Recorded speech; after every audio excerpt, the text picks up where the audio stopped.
In the late 1930s, the political ideology of fascism gained immense popularity.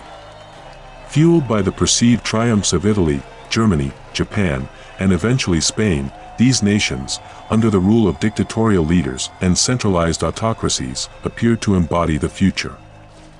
Among the world leaders who found inspiration in the success of these fascist states was Plaek Phibunsongkhram, the military strongman of Thailand. Phibun, along with Wichet Wathakon, embarked on a transformative journey, known as the Thai Cultural Revolution. Their objective was to modernize Thailand by promoting 12 cultural principles, leading to their goal of molding Thailand into a militaristic fascist nation, placing great emphasis on national unity, military might, and the superiority of Thai ethnicity and culture. However, the revolution had a broader ambition beyond cultural transformation. It aimed to engage individuals who were not actively contributing to society, and utilize them for the purposes of nation building, conscription, and taxation. By 1938, fascism had taken root in Thailand, propelling Phibun to power, and toppling the old feudal order. Under his leadership, a homogeneous Thai culture was established, enforced by an authoritative, top-down rule. In 1940, Phibun recognized an opportunity to reclaim the territories of Cambodia and Laos, which had been lost to French colonial aggression in the late 1800s. The Thai elite watched in awe as the fascist states of Germany and Japan swiftly dismantled the French military within a matter of weeks. This astonishing display, coupled with the fervent desire of the Thai populace to regain lost territories, compelled Phibun to take action. On September 12, Phibun issued a memorandum announcing the Thai government's decision to resume border negotiations with the French. The demands presented to the French included the relinquishment of territories in Laos, with the right bank of the Mekong River serving as the demarcation line. Furthermore, Thailand sought recognition of its claims over Cambodia and Laos, contingent upon the transfer of French authority to a third party. Ultimately, the French rejected these demands, leading to the swift collapse of the negotiations. In reprisal, the French border authorities began making life difficult for Thais engaged in cross-border trade. And on October 7, the situation worsened when Kanta Sintharako was arrested and savagely beaten to death in front of his family, while attempting to cross into Cambodia, intensifying the already dire circumstances. Subsequently, sporadic clashes between Thai and French forces erupted along Thailand's eastern border, as both sides built up troop numbers and probed each other's capabilities. The Thai military boasted an impressive assortment of weaponry and equipment acquired from both Western and Eastern nations. This formidable arsenal included 70 American Corsairs, 48 Curtiss Hawk aircraft, and 6 Martin B-10s. They also possessed 33 Japanese Mitsubishi bombers, German Krupps, Bofors 75s, and howitzer artillery pieces. In addition, they had 60 Carton Lloyd tankettes and 30 Vickers 6-ton tanks, 12 Italian torpedo boats, Japanese submarines, and 2 coastal defense vessels. Furthermore, the Thai military maintained a standing army comprising approximately 60,000 highly trained personnel. On the other hand, the French military faced considerable challenges as a result of losses, desertions, and a decline in morale following the recent conflict with the Japanese at Lang Son. It had become apparent to everyone that the French military's role in Indochina had transitioned from national defense to population suppression. Their standing army, on paper, consisted of 50,000 troops, but they had limited tanks and artillery pieces at their disposal. Moreover, they were embroiled in a desperate struggle to regain control over northern Tonkin, where the nationalists and outlaws constituted a constant threat to French law and order. The French Air Force, comprising a mere 60 Potes, 25 TOE scout planes, 17 Moraine 406 fighters, 10 Loyal seaplanes, 6 Potes 542s, and 4 Farman 221 bombers, was clearly outmatched. Likewise, the French Navy lacked strength, with only the light cruiser Le Motpiquet, 2 2,000-ton sloops and 2 600-ton sloops in their fleet. The border conflict escalated on December 1st, when the French Navy launched an attack on the coastal town of Trat, resulting in significant damage and the tragic deaths of 6 innocent civilians. In a swift response, the Royal Thai Air Force promptly retaliated by targeting and successfully striking one of the ships involved in the attack. However, the French, undeterred, intensified their aggression on December 2nd, launching further attacks on the border towns of Aranyaprathet and Nakhon Phanom. These relentless assaults caused additional destruction and claimed the lives of 2 more civilians. Seeking to put an end to the ongoing French aerial assaults, the Royal Thai Air Force executed a strategic airstrike on December 16, targeting the Ban Sine Air Base in Cambodia. This calculated move inflicted significant damage to crucial infrastructure and resulted in the destruction of several enemy aircraft. The conflict continued to escalate on January 4, 1941, when French bombers targeted Udon Thani and Nong Khai in Thailand.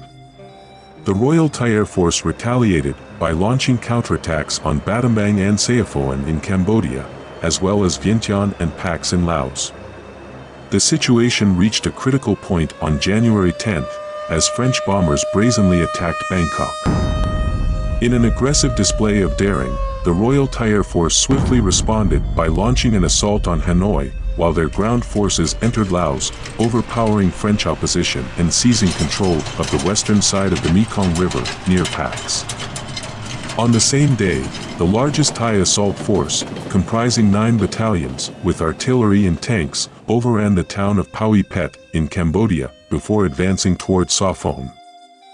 January 11th would witness the Royal Thai Air Force attempting to destroy the French air base near Siem Reap in Cambodia.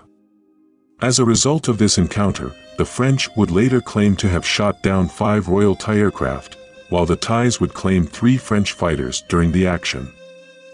As the Thai army advanced through a burning Samrong, it was divided into 3 groups.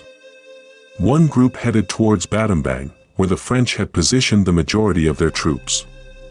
The other 2 groups aimed to continue their advance towards Siem Reap, with the goal of eliminating French opposition and pushing on to Saigon. On January 16, the French counterattack in Battambang resulted in a disastrous outcome. The Royal Thai Air Force operated with absolute impunity, leaving the French forces, lacking tanks or heavy artillery, unable to sustain the offensive. They soon found themselves in full retreat, fleeing from the Thai armor.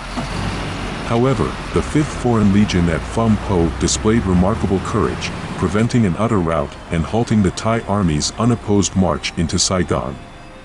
The Legion effectively deployed 2 25mm and 1 75mm field gun, successfully disabling 3 Thai tanks and temporarily forcing the others to retreat. With the situation on land rapidly deteriorating for the French, Admiral Decoux ordered French naval forces under the command of Captain Berenger into action, and in the early morning of January 17, the French Navy, armed with surveillance intelligence, came across a Thai naval detachment stationed near the island of Ko Chang. The French detachment included the light cruiser Le Mot Piquet, 2 sloops named Dumont d'Urville and Amiral Charner, along with 2 gunboats known as Tahur and Marne.